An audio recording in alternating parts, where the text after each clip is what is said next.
Shiva. Let's talk about Tratak meditation. Tratak is a way of doing dharana. Dharana means stabilizing your mind and making it one-pointed.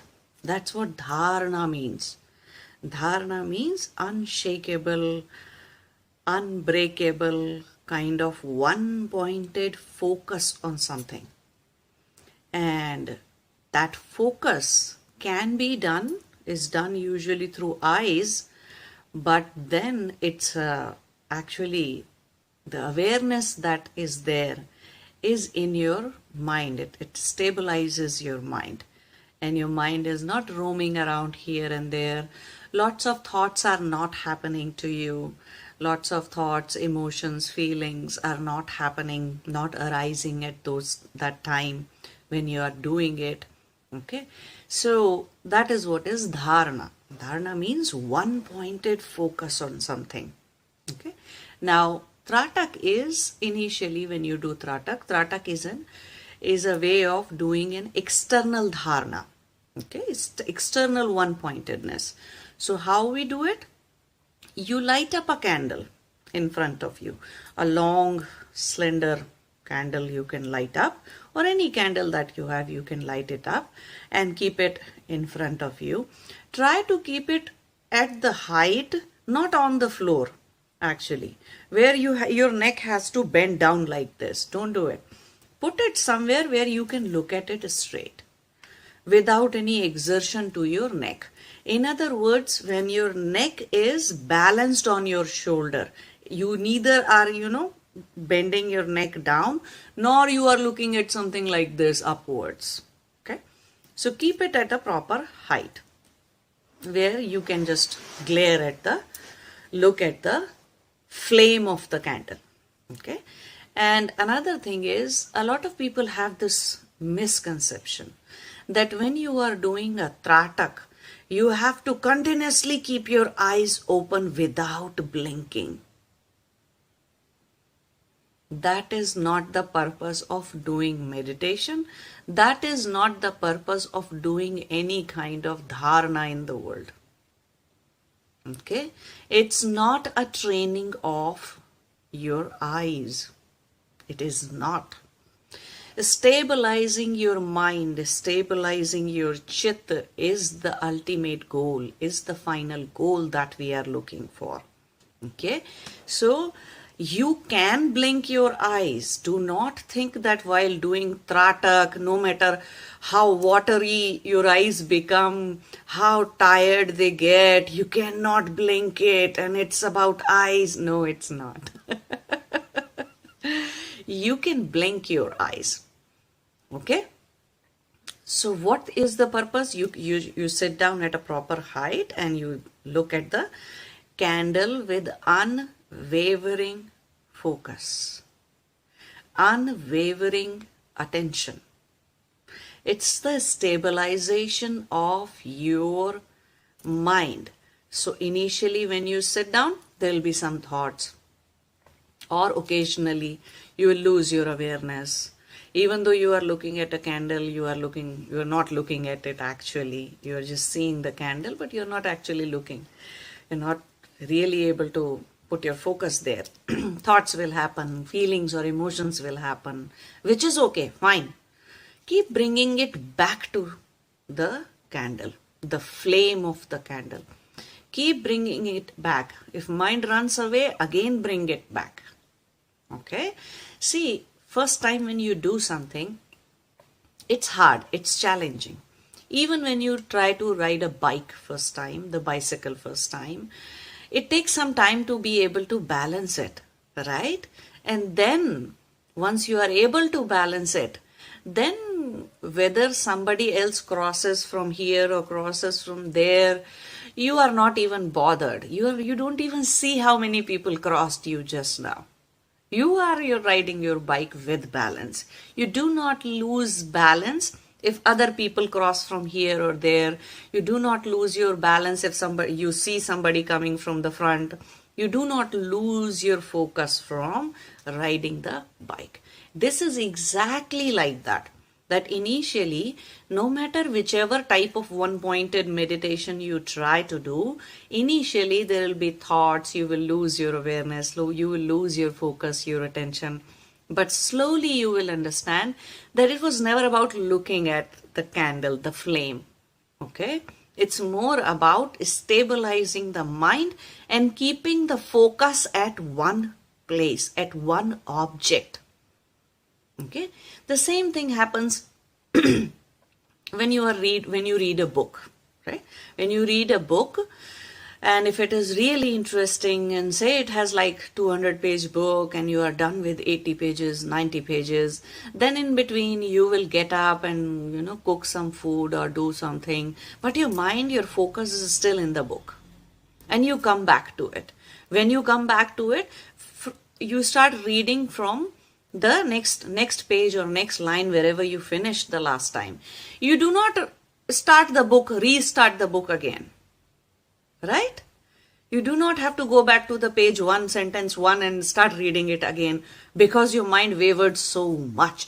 But if you leave the book for for some days or some few weeks, if you do not read it, a few months if you do not read it, then it will vanish. The content of it may vanish from your mind, and you might have to read the last chapter where you were, or you might have to read the entire book again because your focus was so much lost from it, right? It is exactly the same thing, that you have to sit down, put your one-pointed focus there on the flame of the candle.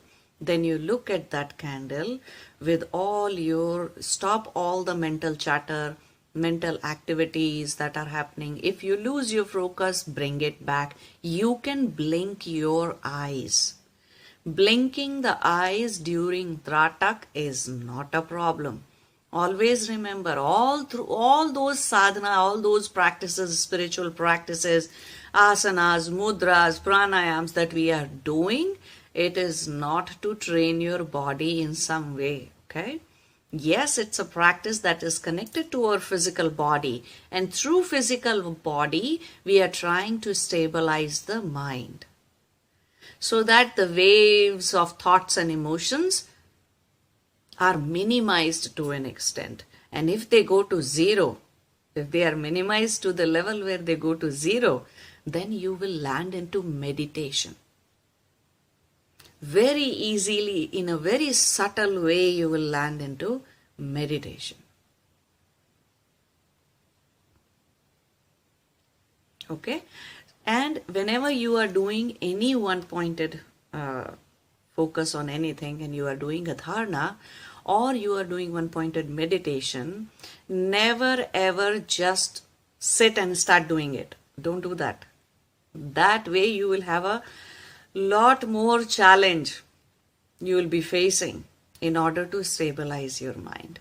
Instead, what you need to do is start with simple Anulom Vilom Pranayam. Okay, it's called as alternate nostril pranayam, and it's Anulom Vilom Pranayam. Start with that. Do some deep breathing, Bhastrika. Deep breathing is called as deep breathing pranayam. Full inhale and full exhale all the way to your stomach. Okay, full inhale, full exhale are termed as Bhastrika pranayam. So start with Bhastrika.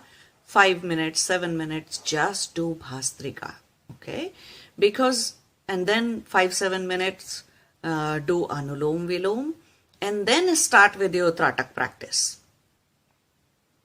Why I'm saying this is, a lot of you are working, a lot of you are living in the household, a lot of you are studying. So our mind is all the time running outward somewhere.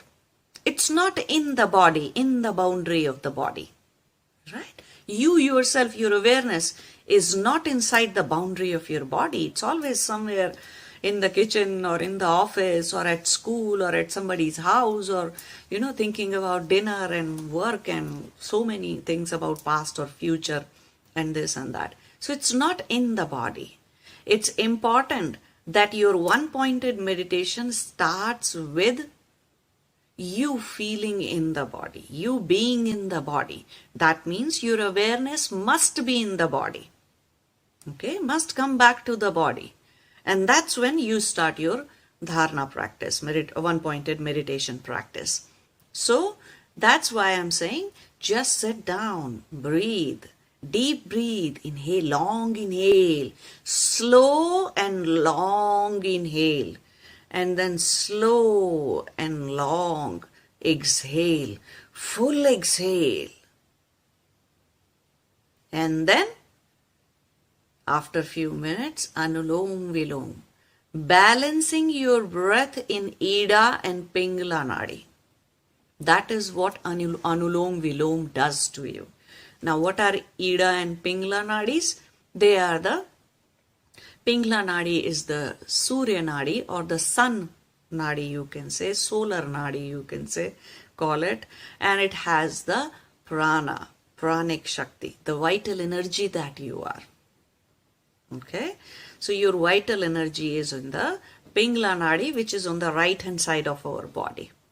Okay, but when it comes up from the right hand side, it makes a cross here and it actually connects to our left brain.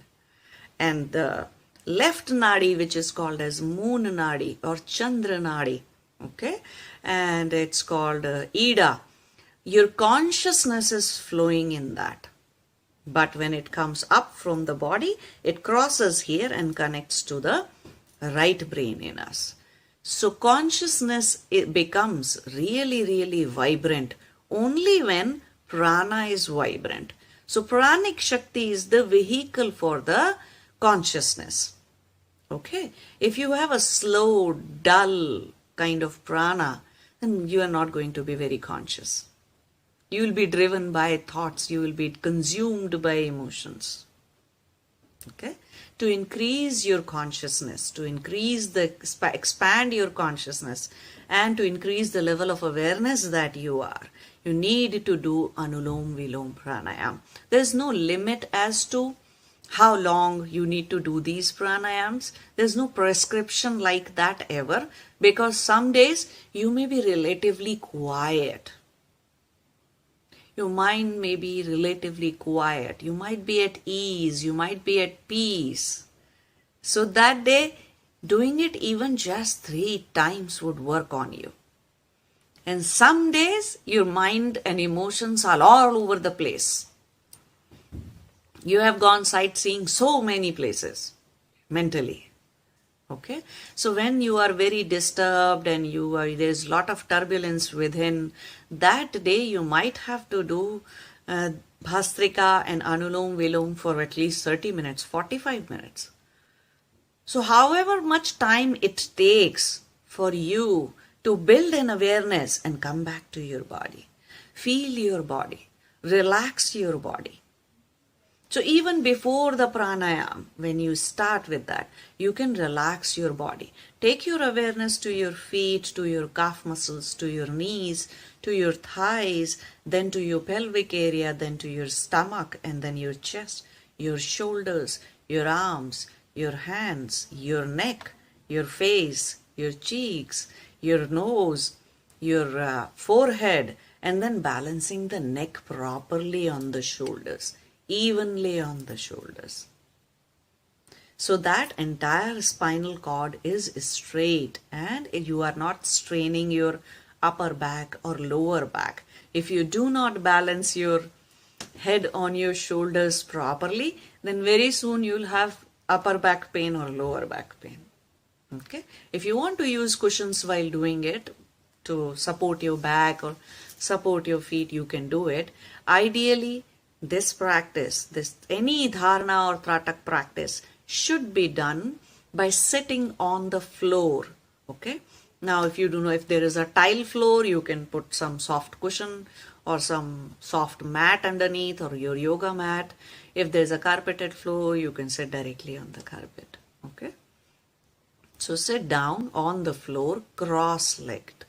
Now, those who do not have, who have problems in the knees or somewhere, and they cannot sit on the floor, that is fine.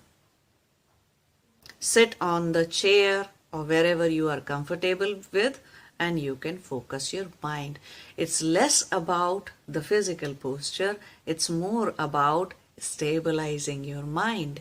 And at times, even when we are lying down and staring at the fan or light, you can stabilize your mind. You can land into meditation. This tratak or this candle or this flame is not doing much to you other than giving you one-pointedness, keeping your focus for an extended period of time tied to one object, one single object. At times we look at trees outside, we look at sun, we look at moon, we look at a flower. Anything should be able to put you into a meditation. If you become that one-pointed, then looking at any point or anything does not matter at all. These objects do not matter in them. What matters is your ability to intensify your focus. So initially, people land into deep meditation by doing Tratak. Slowly, they start landing into Samadhis. And at that time, you do not need a candle or a tree or a flower or anything. Anything within you can also make you that much one-pointed. Wherever you think, even a thought, you can put your focus on your one feeling. You can put a focus on your one single thought, and you can retain that thought. Must should be a nice thought though. Okay? Not some bad one. So, this is how it goes. This is how we become one-pointed. So, try doing Tratak for some time. Okay, and look at the candle. Slowly you will realize that there is a palpitation here. Some energy, energy palpitation will start in your forehead area. Okay, so do it. If you have a guru, you can ask them to teach you Tratak properly. Okay, and always remember, it's not about the eyes. A lot of people, those who go into coma or and if they have their eyes open, their eyes are open there, but they are really not looking. Okay? Not to offend them in any way or disrespect them in any way, just to give you an example that at times our eyes are open, but we do not see. We are really not looking. Right? So it's not the training of eyes, it's the training of who looks from within. The being that you are looks from within, and that being should be able to look at anything and everything without any disturbance from his own mind or emotions or people passing through or clouds or sunlight or this or that, whatever is happening around you. Your focus should not waver. Okay? Namaste. Jai Shiva.